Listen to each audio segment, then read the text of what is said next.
Hey gang, Ronan here. As you can see in this game, I'm playing the Tier 6 Aoba, and this is the second in a two-part, let's call it how-to regarding the mid-tier Japanese cruiser line.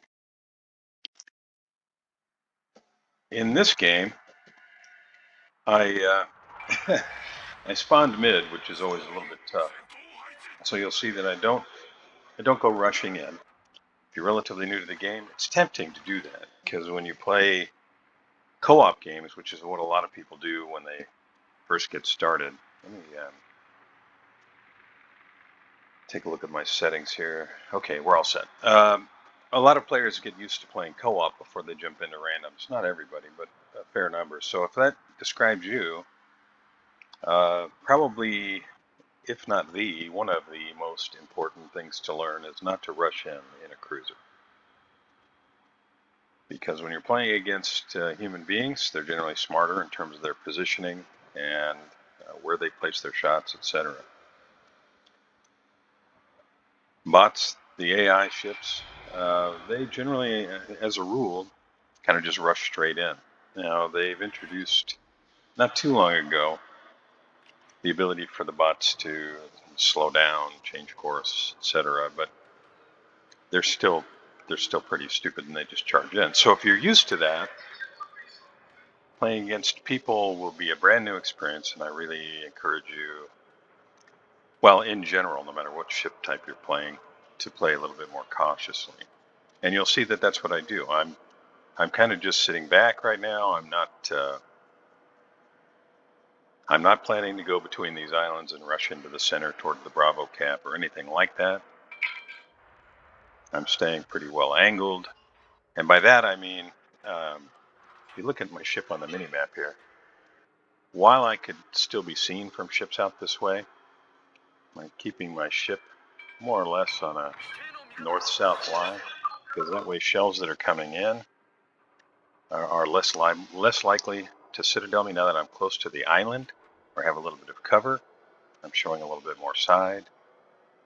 Now these are things that you pick up as you go along, but I'm trying to mention as many things like that as I can to help anybody who's new to the game or new to cruisers or new to the Japanese cruisers. Now, as I mentioned in the last video, I think these guns are really good for the tier.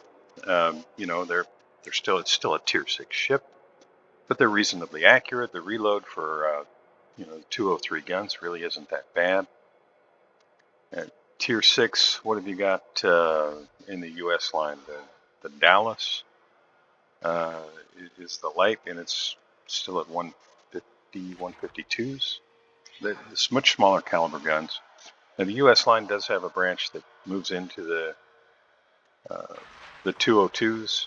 It used to be the Cleveland at tier 6, but not anymore. Now that's a tier 8. You know, those of you who have played a while, you know exactly what I'm talking about. Now you can see, in terms of dispersion and Sigma, really not too bad. I mean, that was an exceptionally good volley, but these guns are pretty consistent. What you have to be careful of is showing broadside to battleships. So you'll see that as soon as I fire, let me stop this here for just a second. As soon as I fire, I'm turning my ship, because I see this battleship here. I want to be on the same line as his shells as much as I can, so that if he does fire, dispersion will be such that shells might land all around me, but they'd have to be pretty much dead on in order to make a hit. You'll see what I'm talking about if you're not familiar. But I could see his guns are pointed elsewhere, so it was not as big a concern, and I am able to light a fire. Now, as I mentioned in the last video about these ships, my priorities are helping my team against red destroyers and subs, and lighting fires on battleships at range, which is what you saw I did there. Now you can see, because this number is not continuing to go up, he put the fire out, and that's because he was no longer seen.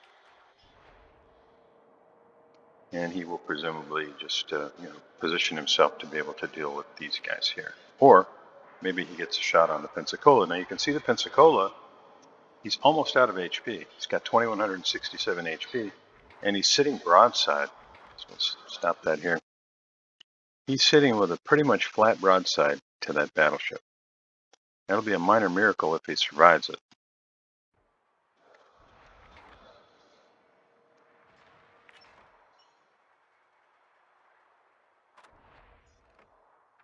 Meanwhile, on the other side of the map, we've got our Mackinson in the cap. He's supported by Kichuin, the CV, and then down goes the Pensacola, as I said. Devonshire is actually the one that took him out. Now, I have to be really careful because Devonshire's, it's got big shells. It's got hard-hitting AP and really hard-hitting HE. It's got great guns. And here comes the AP. Now, I thought I was reasonably well angled there, but not enough. And he chunks me for a big bunch of damage. And I'm trying to finish him off, but I really can't show side. I have to hope he'll continue around the island there, but as you'll see, he's too smart for that. Now, there's the DD. I mentioned helping with DDs is a priority.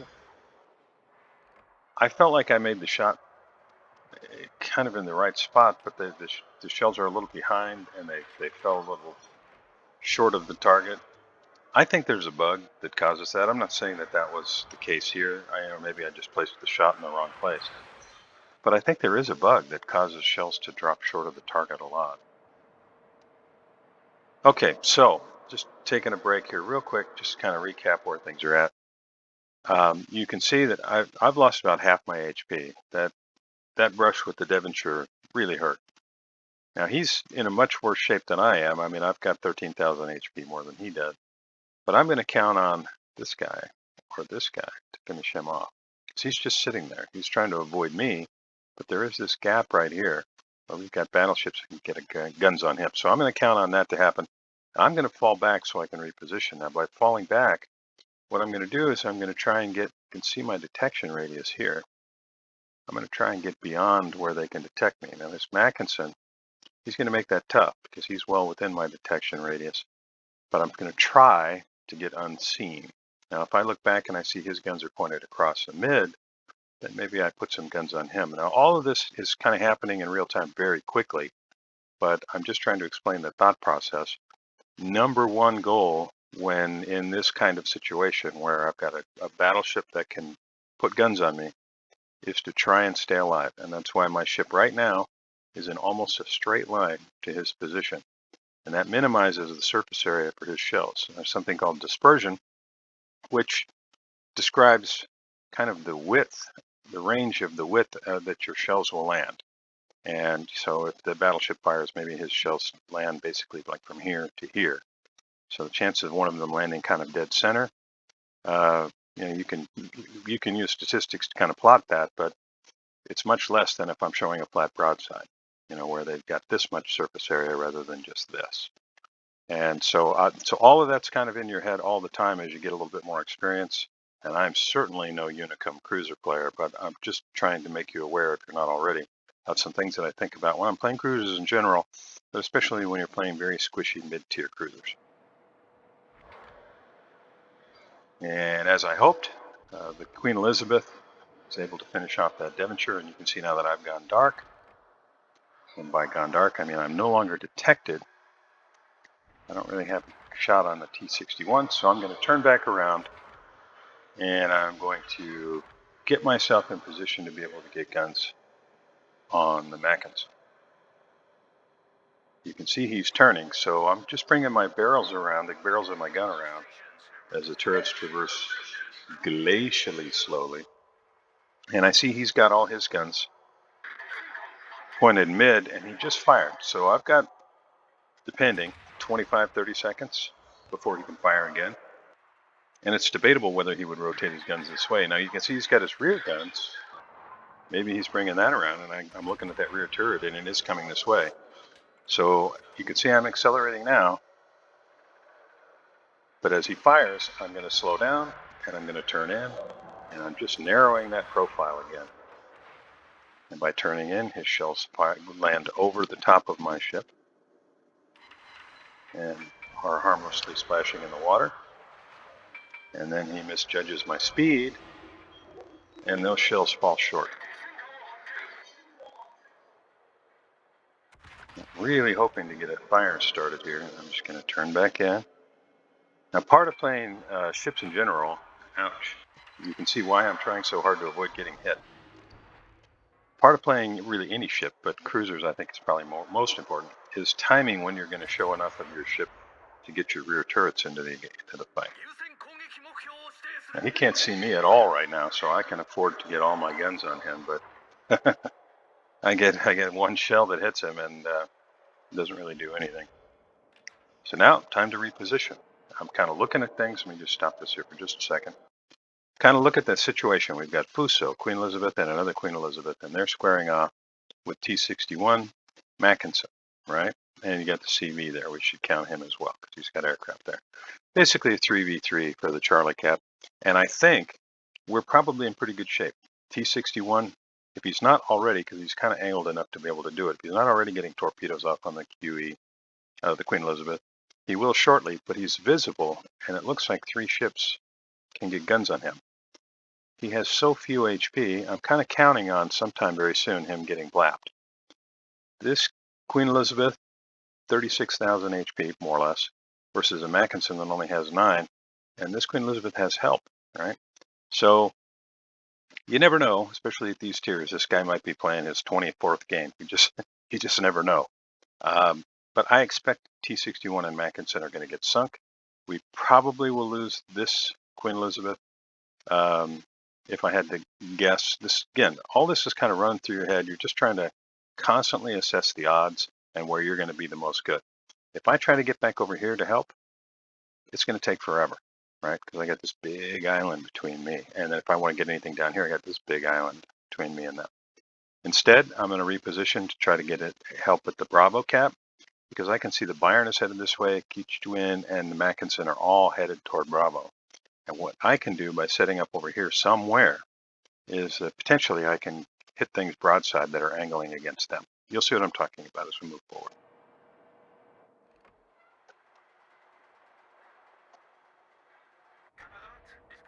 I'm just keeping an eye on the HP of that Mackinson as he does take some damage. Our Queen Elizabeth is showing him a lot of broadside. You can see that on the mini-map.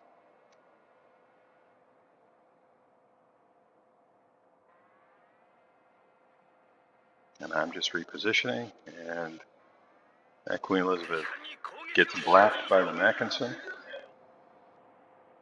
And at this point, I'm thinking, was I right? Is that the only one we're going to lose? Now look at the QE that's there now, almost 38,000 HP versus a Mackinson that's really beat up.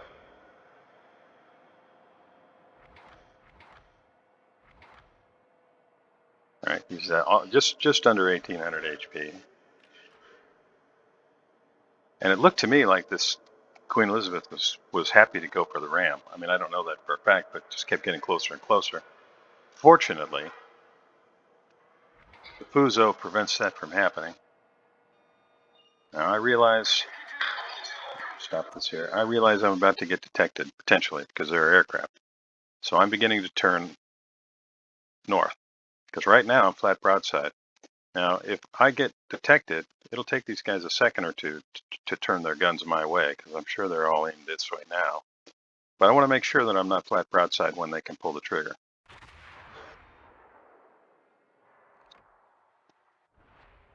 And you can see this little indicator here. It's telling me aircraft have me spotted. I'm able to get off a volley, start a fire. It doesn't burn for very long, I don't think, but still, a little bit more damage, just chip damage. And I'll just keep putting shells on the Normandy as much as I can. And I'm going to turn out a little bit more here, so I can see shells coming in. And I'm accelerating. And by turning, I avoided a potential blap.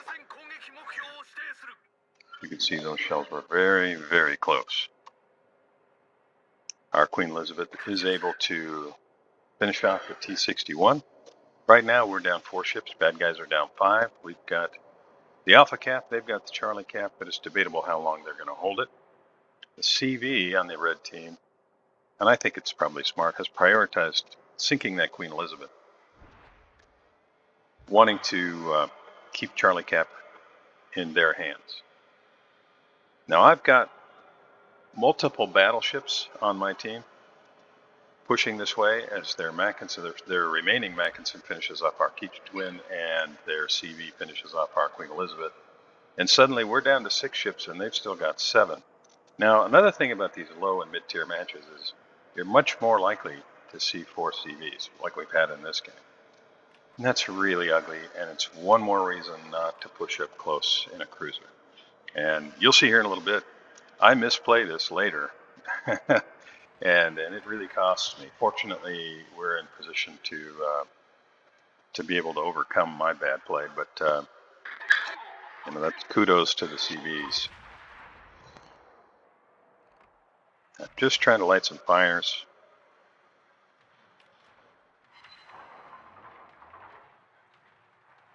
Just wanted to wait long enough to make sure that Mackinson wasn't going to run into the Normandy there before I pulled the trigger.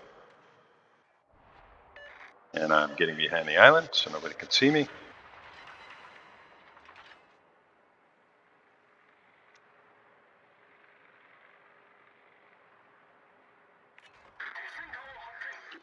I was really hoping that our battleships here would hold up, just help secure this cap, and then maybe fall back and prevent the red team from moving up and taking them.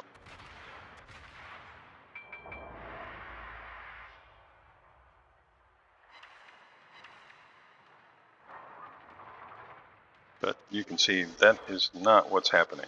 Our Mackinson does burn down the Normandy, which is a great thing, but he's going to get sunk in return. And we're still in position to be able to win this. We've got a points lead. We've got 2 caps to their 1.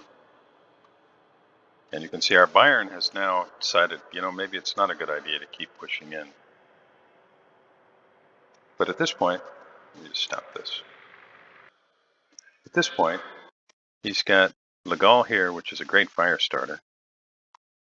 And he's going to definitely be the focus of probably both of the CVs, right?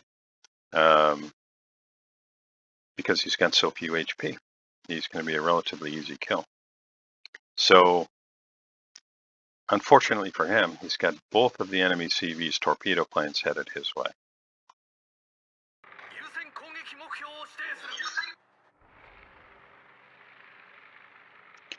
Now I'm debating here, which direction do I go? Do I fall back, group up with Bayern and Fuso, try and combine our AA? Do I head south, try and distract them out that way? If I do that, it can create some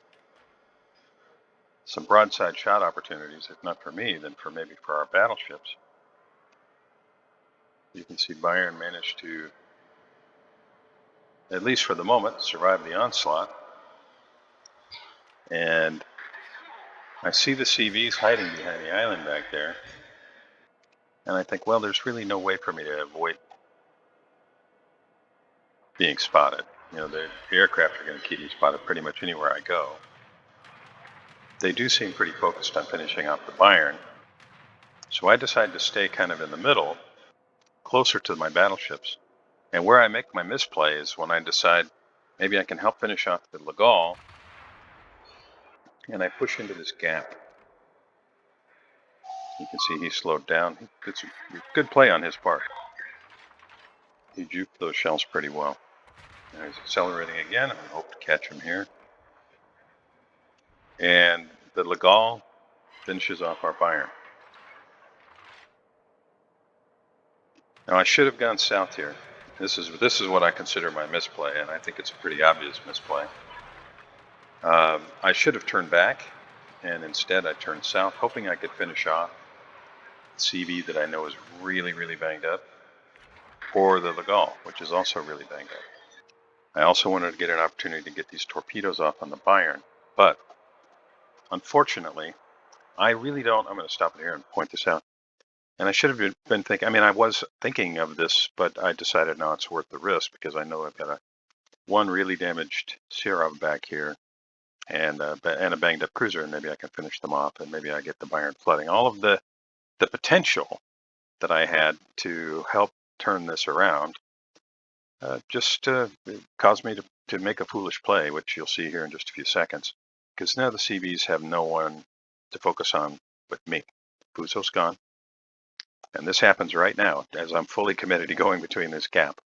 They now have 4 ships. We have 3. They've got a points lead of 13 points and counting. Now, granted, we do have more caps, but they finish me, and it makes it a little easier for them, and it makes it harder for my team. Now, that's the Serum I'm talking about. I was really hoping to get a shot on him, but he played well enough to know, hey, I got to stay behind this island. This other Serum, I am able to get a shot on him. But I'm looking right now, and I'm saying, can I angle? Because you can see the Legal right there, and I know he's going to put AP into my side, AP shells. And like I mentioned earlier, the ship is very squishy, does not have a whole lot of resistance to any kind of shells, but AP shells at 8 kilometers range, he's just going to shred me, and I know it. I can see it coming already. That's why I was looking, how much can I turn? If I turn too much, I go nose into the island and stop, and then the CVs just, then I'm just food for them. I'm going to put some shells on the Sirov. You can see that I just don't have anywhere to turn. I'm going to try and outrun the torpedoes, but that's that AP that I was talking about. And this is going to finish me right here. Now, I was able to do a little bit more damage to the Legal, and I do land 1 torpedo on the Bayern, and he floods for a little bit. So it wasn't a complete waste what I did, but it was definitely a misplay. I think I probably should have just turned back and run this direction. I could have potentially met up with the Furious, kind of just floated back here, made use of their AAA, and I think that would have been a much smarter play. As it is, I just kind of have to watch and hope that our CVs are able to finish strong. I was really hoping to see the Bayern sink here from the flooding, but at the last second, as our Furious finishes off that CV I was hoping to get to. But with 1,324 HP, the Bayern is able to stop the flooding. So we've got 2 ships, our Furious, who's sunk 3 ships, and our Sirov, who's done a lot of damage but hasn't sunk anybody, versus a Legal that's really banged up, a Bayern that's really banged up, and a pretty much full health Sirov, minus whatever damage I did to it when I hit it. And you can see both our CVs are heading north. There's no reason for them to put their ships in harm's way. And because the Legal is still there and can put shells on them, they're just trying to minimize whatever damage they might take.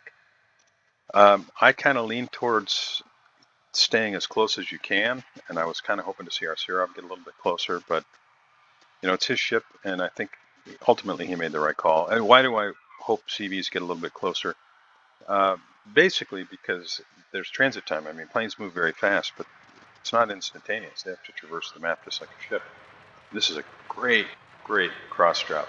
Fantastic teamwork by these CV players. Each of them lands a torpedo, and that is enough to finish off the Bayern.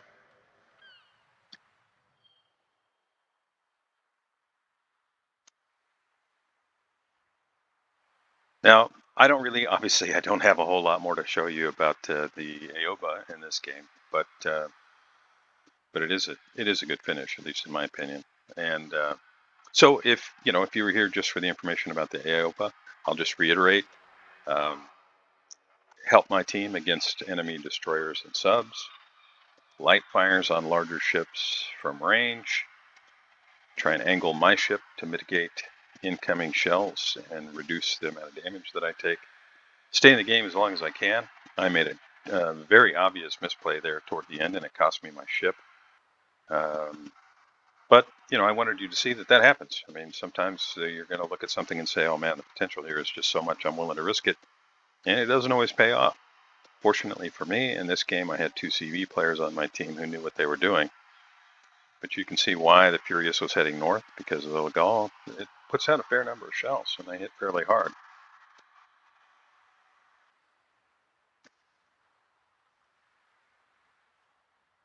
All they have to do is just keep resetting that cap with 1 minute and 48 seconds left.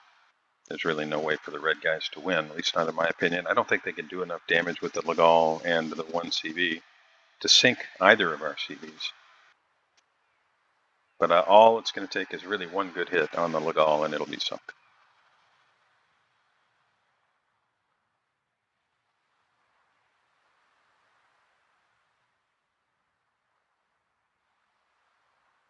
And down it goes. And that pretty much cements the win. I hope you got something out of this. If you have any questions or comments, I'd love to see them below. Friendly, of course, is preferred, but I'll take whatever I get there. Thank you very much for joining me. I really do appreciate it, and I'll see you next time.